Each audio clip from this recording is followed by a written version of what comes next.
Welcome to life up channel. Life up চ্যানেলে তোমাদের সকলকে স্বাগত। আজকে আমরা 1857 এর রিভার নিয়ে এমসিকিউ করব। আগের ভিডিওর মতনই 25টা এমসিকিউ এখানে থাকবে এবং তার সঙ্গে মোর দেন 100 রিলেটেড ইনফরমেশন থাকবে, যেগুলো তোমাদের অন্য এমসিকিউ সলভ করতে সাহায্য করবে। তাহলে চলো আজকের ভিডিওটা শুরু করি। প্রথম প্রশ্ন, first secretary of state for India was. প্রথম সেক্রেটারি অফ স্টেট, এই ডেজিগনেশন কবে শুরু হলো সেটা আমরা জানবো। প্রশ্ন এখানে যেটা আছে সেটা হচ্ছে প্রথম সেক্রেটারি অফ স্টেট কে ছিলেন। উত্তরটা হলো লর্ড স্ট্যানলি।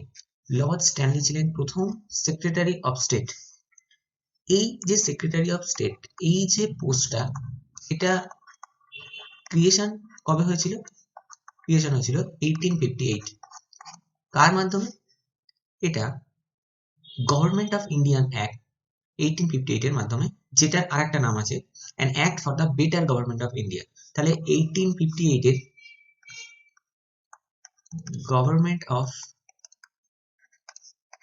ইন্ডিয়া অ্যাক্ট এর মাধ্যমে এই সেক্রেটারি অফ স্টেট এই পোস্টটা ক্রিয়েট হলো। এর মাধ্যমে কি হলো? এর মাধ্যমে ইস্ট ইন্ডিয়া কোম্পানির যে রুলটা চলছিল সেটা শেষ হলো। এরপরে তাহলে ইস্ট ইন্ডিয়া কোম্পানির রুল তো এন্ড হলো, তাহলে এরপরে কে রুল করতে আরম্ভ করলো? এরপর সরাসরি কুইন ভিক্টোরিয়া রুল করতে আরম্ভ করলেন। এই গভর্নমেন্ট অফ ইন্ডিয়া 1858 যেটা, এটার কমেন্সমেন্টের ডেট ছিল 1 নভেম্বর। 1 নভেম্বরে এটা কমেন্স হয়েছিল। এই সেক্রেটারি অফ স্টেট এই পোস্টটা তো ক্রিয়েশন হলো।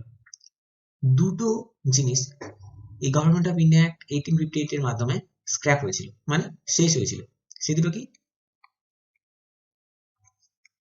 বোর্ড অফ কন্ট্রোল, এবং দুটো জিনিস বলেছে, একটা হচ্ছে বোর্ড অফ কন্ট্রোল আর একটা হচ্ছে কোর্ট অফ ডিরেক্টরস। এই দুটো জিনিস বন্ধ হয়ে গেছিল। আচ্ছা, ধরো একটা প্রশ্ন হলো, ডক্ট্রিন অফ ল্যাপস কার মাধ্যমে শেষ হয়? এই ডক্ট্রিন অফ ল্যাপস যেটা ডালহৌসি এনেছিলেন, এটা এই একটা কোন অ্যাক্টের মাধ্যমে শেষ হয়? হঠাৎ করে প্রশ্নটা শুনে একটু ভাবনা চিন্তা হলে তোমাদের মনে আসবে যে কিসের মাধ্যমে শেষ হয়। উত্তরটা হবে এই গভর্নমেন্ট অফ ইন্ডিয়া অ্যাক্ট 1858। এটা ডক্ট্রিন অফ ল্যাপস এই অ্যাক্টটাকে বন্ধ করে দিয়েছিল। যদি প্রশ্ন আসে গভর্নমেন্ট অফ ইন্ডিয়া অ্যাক্ট 1858 কারা ইনঅ্যাক্ট করেছিল, ইনঅ্যাক্টেড বাই হুম, প্রশ্ন হলো, উত্তরটা হবে parliament of Great Britain. Parliament of Great Britain. চলো এবার নেক্সট কোশ্চেন আসছে, who among the following leaders led the revolt of 1857 in Bihar. সোজা কথা, 1857 রিভল্টে বিহারে কে লিডার ছিল, নাম জানতে চেয়েছে। উত্তরটা হচ্ছে কুনওয়ার সিং। এখানে কিছু লিডারদের যেগুলো ইম্পর্টেন্ট সেগুলো নাম বলে রাখি। ধরো দিল্লিতে বাহাদুর শাহ, জাফর, আর একটা নাম ইম্পর্টেন্ট বাখত খান। ইনি নামে ছিলেন বাহাদুর শাহ জাফর। পুরো জিনিসটা চালনা করতেন এই বাখত খান, এটা মাথায় রাখো। এবার একটা ইম্পর্টেন্ট জায়গা ছিল ফৈজাবাদ। ফৈজাবাদের লিডার ছিলেন মোহাম্মদ উল্লাহ, বা এনার আরেকটা নাম ছিল মৌলভী আহমদুল্লাহ।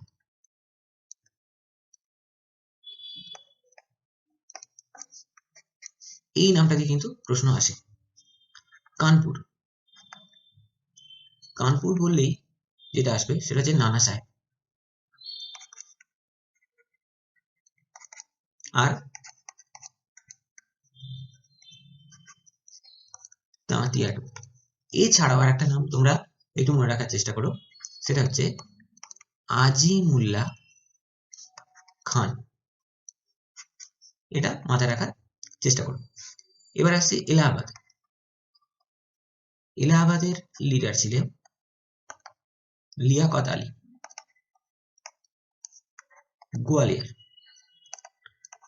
গোয়ালিয়রের লিডার তাঁতিয়া টোপে। এছাড়াও আরো অনেক আছে, আমি কয়েকটা বললাম, পরের প্রশ্নে সে নামগুলো তোমরা আশা করছি পেয়ে যাবে। Who was the prominent leader in Lucknow during the revolt of 1857? সে একই ধরনের প্রশ্ন, লখনৌয়ে কে লিড করেছিলেন? উত্তর দেখো, বেগম হজরত মহল। এনার আর একটা পরিচয়, wife of Nawab Wajid Ali. Wife of Nawab Wajid Ali Shah. তিনি অন বিহাফ অফ হুম, কার বিহাফে তিনি লখনৌ সে সময় রুল করতেন? সেটা হচ্ছে 11 বছরের যে সন্তান, নামটা কি? বীরজিস কাদর। এই 11 বছরের যে পুত্র সন্তান, তার হয়ে বেগম হজরত মহল লখনৌ রুল করতেন, এবং তিনি লখনৌয়ে যে রিভল্ট হয়েছিল 1857 এর যে রিভল্ট, লখনৌয়ে তিনি লিড করেছিলেন। Who is the author of the book the first Indian war of independence 1857-59? এই বইটার অথর কে ছিলেন? এই বইটি লেখেন কার্ল মার্কস। আরেকটা প্রশ্ন খুব আসে, ইন্ডিয়ান ওয়ার অফ ইন্ডিপেন্ডেন্স এই বইটা কার লেখা? Indian war of independence writer কে? উত্তরটা হচ্ছে বিনায়ক দামোদর সাভারকার। এটা খুব পপুলার প্রশ্ন, ইন্ডিয়ান ওয়ার অফ ইন্ডিপেন্ডেন্স কার লেখা? Vinayak Damodar Savarkar. Which of the following British officers lost his life at Lucknow? লখনৌতে এর মধ্যে কোন ব্রিটিশ অফিসার মারা গেছিলেন ডিউরিং 1857 রিভল্ট? অবশ্যই দেখো, 2, 3, 4 এই তিনটে নাম একটু মনে রাখতে হবে। General Neill, major general Havelock আর হেনরি লরেন্স, এই তিনজন লখনৌতে মারা গিয়েছিলেন। নীল আর হ্যাভলক তোমাদের একটু ইনফরমেশন দিয়ে রাখি, এই দুটো আন্দামান নিকোবরে দুটো দ্বীপ আছে, এই দুটো নামে, নীল আর হ্যাভলক। এছাড়া আরেকজনের নাম এখানে বলা যায়, তিনি হলেন জন নিকলসন। জন নিকলসন ইনিও মারা গিয়েছিলেন, ইনি মারা গিয়েছিলেন দিল্লিতে, died in Delhi, John Nicholson. আর লখনৌতে কারা কারা মারা গিয়েছিল? General Neill, major general Havelock আর sir Henry Lawrence. Which among the following was not an economic cause of the revolt 1857? 1857 এর রিভল্টের নিচের যে কারণগুলো দেওয়া আছে তার মধ্যে কোনটা ইকোনমিক বা অর্থনৈতিক কারণ নয়? হেভি ট্যাক্সেশন অবশ্যই একটা কারণ, ট্যাক্সেশন বেড়ে গেছিল, ট্যাক্স বেশি করে আদায় করা হতো, সেটা একটা বার্ডেন তৈরি করেছিল, তাই হেভি ট্যাক্সেশনটা একটা কারণ। সি এটা দেখো, increasing availability of market for Indian cotton. এখন দেখো, ইন্ডিয়ান কটনের মার্কেট অ্যাভেলেবিলিটি বাড়ালে সেটা ভারতের পক্ষে ভালো কি খারাপ? অবশ্যই ভালো। তাহলে এটা কারণ হতে পারে না, উল্টে যেটা করা হয়েছিল, ইন্ডিয়ান কটনকে ইউরোপিয়ান মার্কেটে ব্যান করে দেওয়া হয়েছিল, ইন্ডিয়ান কটনকে ইউরোপিয়ান মার্কেটে ব্যান করে দেওয়া হয়েছিল। তাই অপশন সেটা কখনোই হতে পারে না যে ইন্ডিয়ান কটনের অ্যাভেলেবিলিটিটা, মার্কেট অ্যাভেলেবিলিটিটা ইনক্রিজ করা হয়েছিল, কখনোই করা হয়নি, উল্টে ডিক্রিজ করা হয়েছিল। Who of the following was neither captured not killed by the British? এর মধ্যে কে বা কোন ভারতীয় নেতাকে ক্যাপচারও করতে পারেনি ব্রিটিশ আর মারতেও পারেনি? অপশনটা হবে, উত্তরটা হবে অপশন বি, নানা সাহেব। নানা সাহেবের বার্থ নেম প্রশ্ন আসে, সেটা হচ্ছে ধন্দু পান্ত। এটা হচ্ছে নানা সাহেবের বাই বার্থ নেম। এই নানা সাহেব ছিলেন পেশোয়া বাজিরাও টু, গুলিয়ে ফেলো না, বাজিরাও টু, বাজিরাও শুধু নয়, বাজিরাও টু এর সন্তান। ইনি কোথা থেকে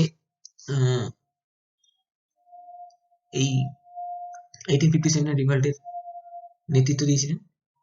উত্তরটা হবে কানপুর।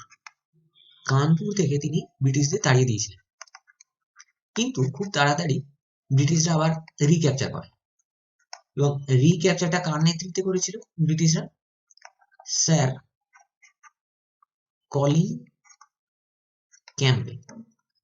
তিনি কানপুরকে আবার রিক্যাপচার করেন, এবং সে সময় নানা সাহেব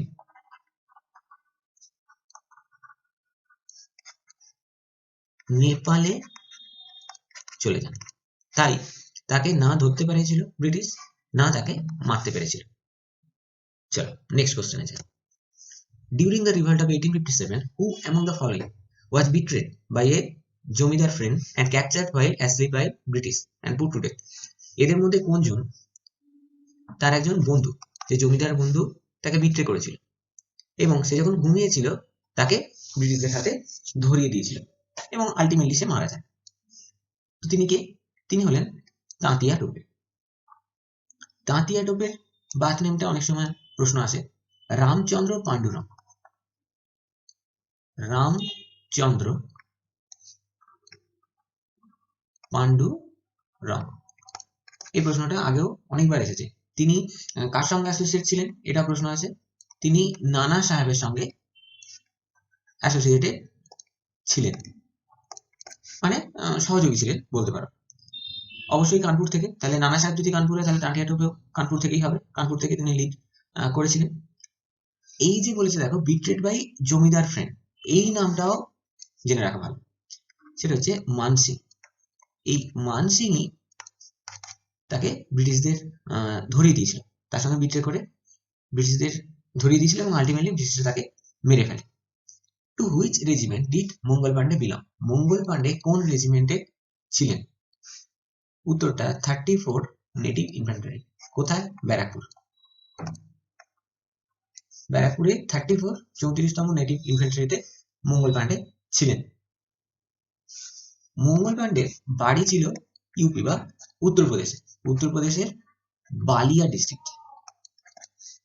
ডিস্ট্রিক্টে, এবং 1849-এ তিনি জয়েন করেছিলেন বেঙ্গল আর্মিতে।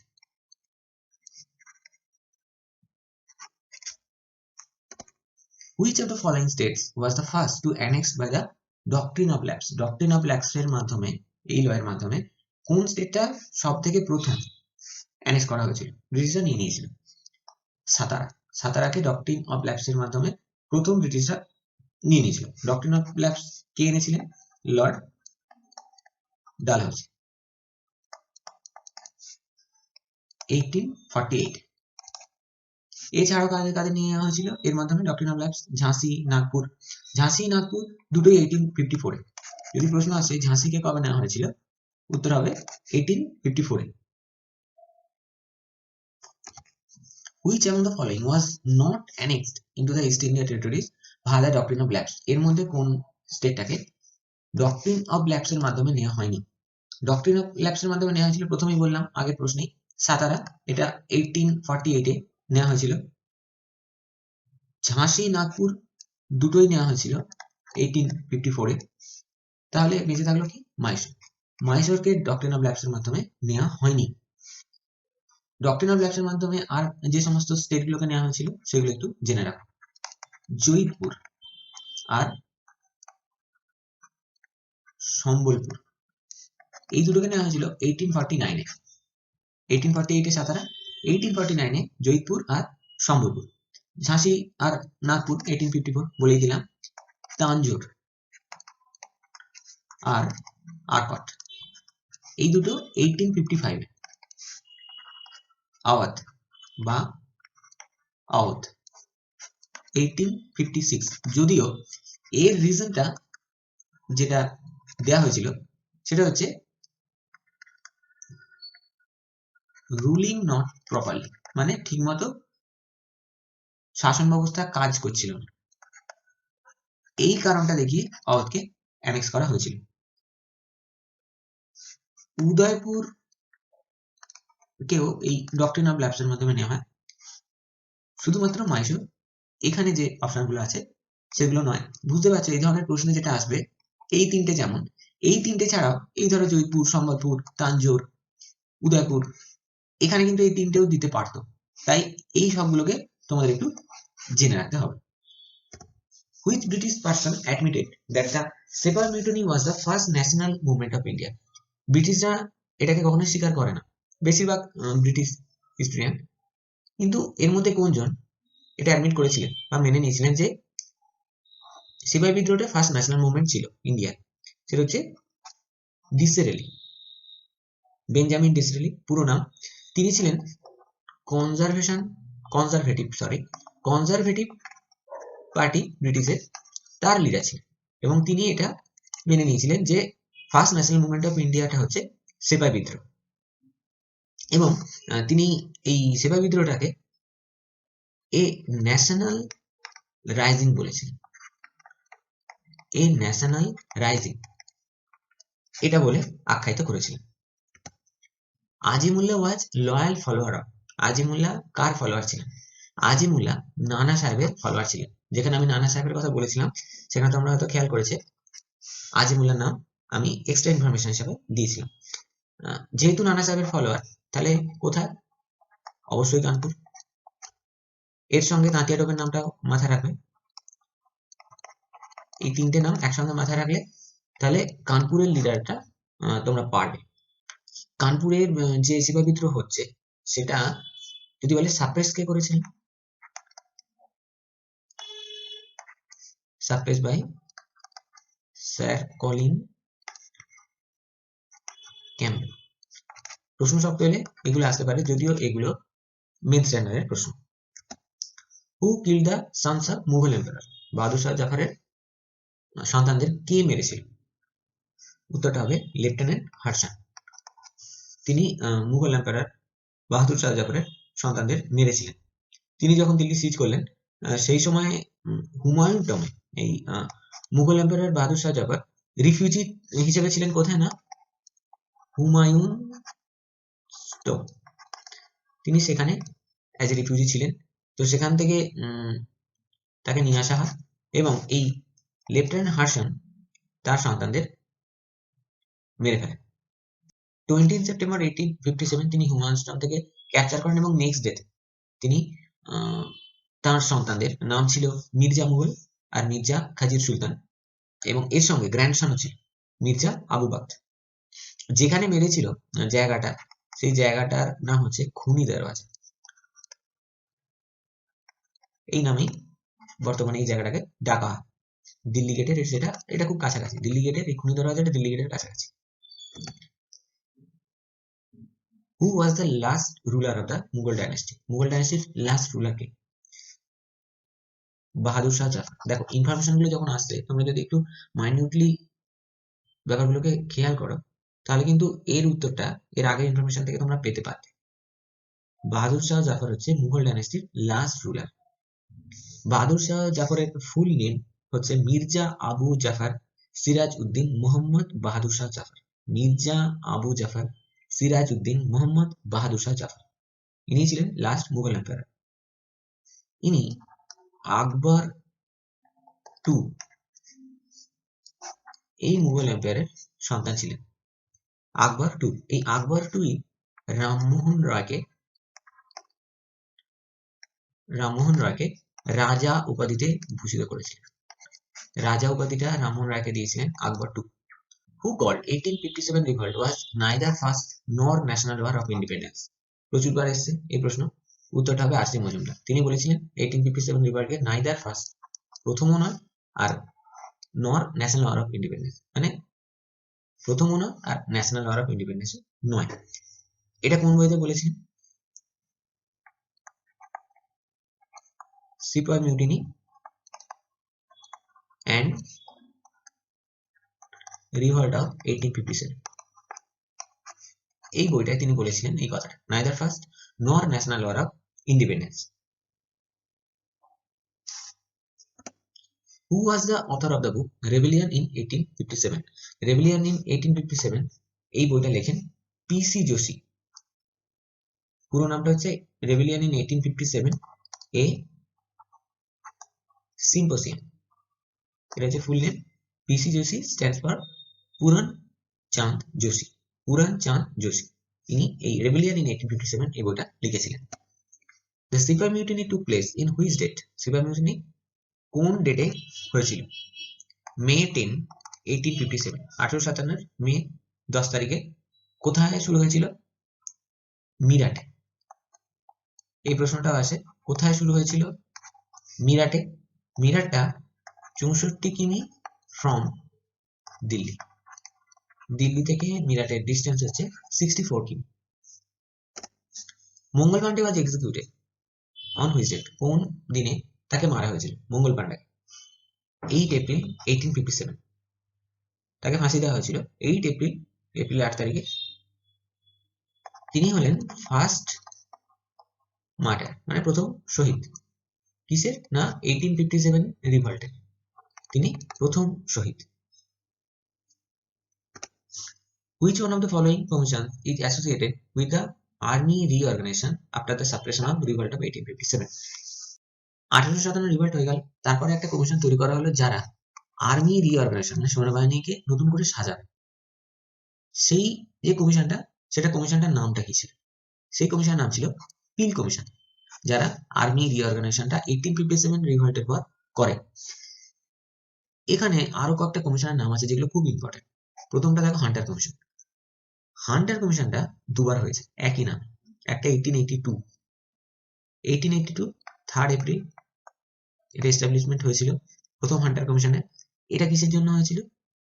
এটা এডুকেশন পলিসি মেকিং এর জন্য। এই হান্টার কমিশনটা যিনি এনেছিলেন তিনি হলেন লর্ড রিপন। আর একটা ছিল, এটা যেমন 1882, আর একটা হান্টার কমিশন হয়েছিল 1919, কুখ্যাত। কেন এই সালটা? এই সালটা কুখ্যাত হচ্ছে জালিয়ানওয়ালাবাগ মাসাকারের জন্য, এটা তোমরা জানো।